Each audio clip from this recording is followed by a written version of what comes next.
पहाटे 3 वाजता उठले आणि आम्हाला सकाळी 4 वाजता कुठे निघायचं आहे हे तर तुम्हाला पुढे व्लॉगमध्ये समजेलच. तर माझ्याकडे सिंपल अशी छान दिसेल ही साडी होती एक, त्याच्यामुळे मग ही हळदीची साडी वेअर केली आहे आज.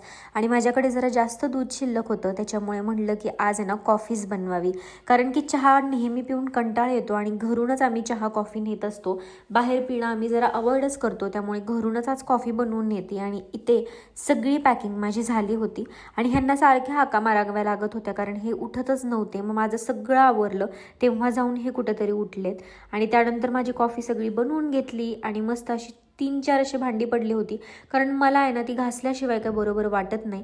कारण की 2-3 जरी पडलेली असली ना ते किचन क्लीन असल्याशिवाय मला काही चैन पडत नाही. त्याच्यामुळे ती पटकन अशी धुवून घेतली. अगदी कमी होती 2-4 अशी. आणि त्यानंतर व्यवस्थित किचन क्लीन करून घेतलं आणि म्हटलं की आता ह्यांना आहे ना पटकन आवरायला लावावं, नाही तर परत उशीर होईल. आम्ही कोण कोण निघालो आणि कसं तर ते तुम्हाला पुढे जाऊन व्लॉगमध्ये समजेलच. इथे आम्ही सगळ्या बॅग वगैरे घेऊन निघालो होतो खाली आता. तर सगळा सकाळी अंधार होता आणि वातावरण खूप थंड होतं आणि पाऊस जरा कमी होता.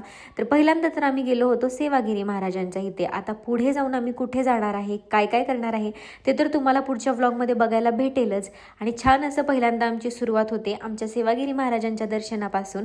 त्यानंतर हळूहळू आता उजेड पडायला लागला होता आणि वातावरण खरंच सुंदर झालं होतं कारण की पाऊस नव्हता, त्यामुळं फ्रेश वाटत होतं.